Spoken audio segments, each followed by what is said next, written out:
Diretamente da Flórida, nos Estados Unidos. Paulo, seja muito bem-vindo, ótima noite para você. Eu, inclusive, fiz uma chamada durante o programa 3 em 1, dizendo que você tem informações de bastidores, tem novidades, inclusive nós temos informações preliminares que indicam que amanhã terá uma reunião com o alto comando do Exército. Daí eu te pergunto, essa carta divulgada no sábado por militares da reserva e as manifestações que acontecem em todo o Brasil provavelmente estarão em pauta, né? Bem-vindo. Obrigado, Daniel. Boa tarde aos meus colegas, boa tarde a você que está em casa nos acompanhando nesses momentos tão tensos, históricos de Brasil que nós vivemos, né? Uma crise institucional, segundo a carta dos militares da reserva. Essa carta que os oficiais de reserva divulgaram, ela foi noticiada em alguns sites de forma equivocada como sendo uma carta do alto comando. Não era, né? Era uma carta de oficiais da reserva a oficiais do alto comando. O destinatário da carta e não o remetente era o alto comando. E como o Zé Maria falou bem, muitas vezes os oficiais da reserva, por poderem se manifestar, se manifestam, externam os sentimentos que não podem ser descritos pelos oficiais da ativa. E portanto, eu apurei sim que esta carta, essa manifestação dos oficiais da reserva será a pauta da reunião do alto comando que começa nesta terça-feira, a reunião do alto comando do Exército. Eles discutirão sim isto dentro da pauta dele, porque externa o sentimento de parte da tropa que eles comandam. Muitas vezes o alto comando está lá longe, lá em Brasília, todo mundo, então nos seus respectivos comandos, e muitas vezes não sabem o que está acontecendo, o sentimento de perto da tropa, e essas cartas ajudam. Será a pauta também dessa reunião, isso é importante para as pessoas que estão assistindo em casa, essas manifestações, já há mais de 3 semanas, as pessoas ininterruptamente, diariamente nas portas dos quartéis, clamando por socorro.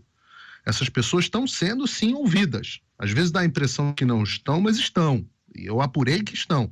Os militares, eles costumam ser meio surdos quando as disputas são disputas de políticos e tudo mais, mas clamor do povo é algo que eles costumam escutar. É importante, todas as nossas autoridades deveriam escutar os clamores do povo, né? Agora, eu também apurei, em relação a esses clamores populares, que isso que o Zé falou está absolutamente correto. Há articulações em grupos de militares para uma nova manifestação, e essa a ser feita por oficiais da ativa. Da ativa. Ela não deve ter teor político, porque, como o Zé Maria disse, os militares são proibidos de falarem sobre política, de se manifestarem politicamente, mas ela deve ter um teor institucional. Eu pude ver um rascunho dessa manifestação. E eu posso dizer, estou aqui simplesmente externando o que eu estou vendo dentro da caserna, que eu nunca vi tanto descontentamento, tanto consenso de descontentamento. Porque até pouco tempo atrás, virtualmente todos os militares com quem eu conversava, eles viam com naturalidade os acontecimentos políticos do país, até em momentos graves, né? Mas parece que essas últimas ações do Supremo Tribunal Federal, elas entornaram o caldo. O Xandão arrebentou a corda. E isso aqui, obviamente, é a minha percepção, e vamos ver se ela vai ser traduzida em alguma manifestação mais explícita. A última vez, eu fui pesquisar isso, as pessoas às vezes não entendem o tamanho do que seria um grupo de coronéis e outros oficiais da ativa se manifestarem.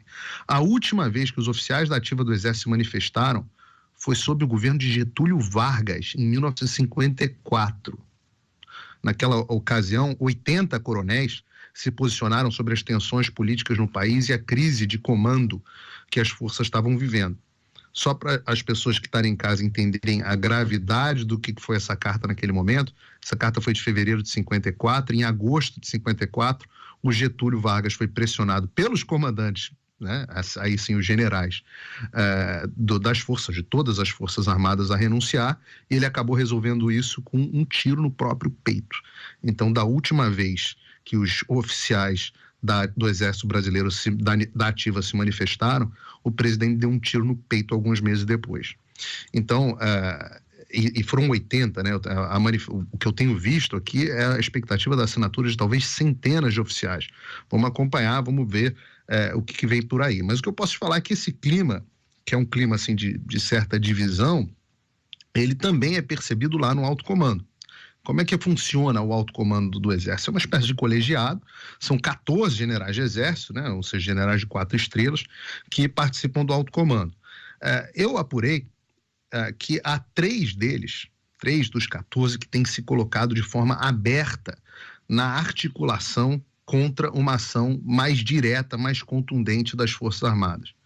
E nem sempre, nós aqui como jornalistas, nós podemos falar tudo que as nossas fontes contam, né? Às vezes a gente tem um negócio do off, e a gente como jornalista tem que respeitar o que falam pra gente em off.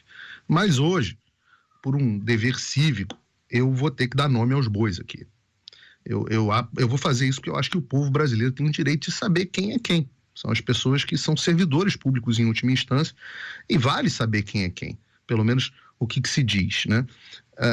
Os 3 que estão agindo abertamente são o comandante militar do Nordeste, o general Richard Fernandes Nunes, o comandante militar do Sudeste, o general Tomás Miguel Miné Ribeiro Paiva, e o comandante militar do Sul, o general Valério Stumpf Trindade. O general Richard, com as pessoas que eu comentei, ele é tido como alguém de um perfil mais acadêmico e que tem algumas posições mais ideológicas que são muito à esquerda para o padrão do Exército Brasileiro. Esse é o general Richard, né? Essa visão mais à esquerda para os padrões do Exército. Já os generais Tomás e o Stumpf têm histórias que eu achei mais interessantes, pelo menos pelo que eu pude entender, né, e aprender com as pessoas com quem eu conversei. O general Tomás, vejam vocês, ele foi ajudante de ordem do Fernando Henrique Cardoso por 6 anos. Então, ele foi ajudante de ordem, se não me engano, por 4 anos, saiu, fez ECM, voltou como ajudante de ordem. Então, ele é tido como lá dentro do comando, como o que mais entende de política, de articulação e etc. E também é tido como uma pessoa bem mais progressista. Quando ele foi comandante da AMAN, por exemplo, a academia, né, Academia Militar das Agulhas Negras, que forma os oficiais do Exército, muita gente reputa ele uma mudança na formação acadêmica, né, dos nossos militares do Exército, que hoje impactam negativamente a formação deles, umas coisas bastante progressistas para a AMAN. Vejam vocês, né, transformação do currículo e da formação dos militares, onde foi que vocês já ouviram essa agenda antes. Já o general Stumpf, ele é conhecido em Brasília, e estou falando aqui, não estou cometendo, nesse caso, nenhuma inconfidência, porque é público, todo mundo me fala isso, que ele é muito amigo de infância, né, colega do Colégio Militar, do ex-advogado-geral da União, do governo Bolsonaro, que é o José Levi Melo do Amaral Júnior. O Zé Levi era tido como alguém muito bem relacionado com o STF do governo Bolsonaro. Ele era fazia uma espécie de meio de campo do STF com o governo Bolsonaro quando ele estava na AGU. Mas diziam que ele trazia para o Palácio, na verdade, a defesa das pautas do STF. Então ele era uma espécie de defensor dos interesses do Supremo Tribunal Federal dentro do governo, assim me contam. E ele saiu do governo Bolsonaro porque não quis se posicionar no Supremo Tribunal Federal contra as medidas restritivas que alguns estados adotaram na Covid. Então, esse José Levi, pasmem, o amigo de infância, colega de colégio militar do general Stumpf, pasmem para vocês saberem qual é a função do José Levi hoje em dia. Pois é, descobri que o José Levi é hoje o secretário-geral da presidência do Tribunal Superior Eleitoral. Quem é o presidente? O Alexandre de Moraes. É isso mesmo que eu estou falando para vocês agora. O secretário executivo do Alexandre de Moraes tem um brother dentro do alto comando do Exército. Será, só será aqui, desculpa, Daniel, mas só será que é por isso que o Alexandre toma as suas decisões com tanta tranquilidade, sabendo que não vai ter reação?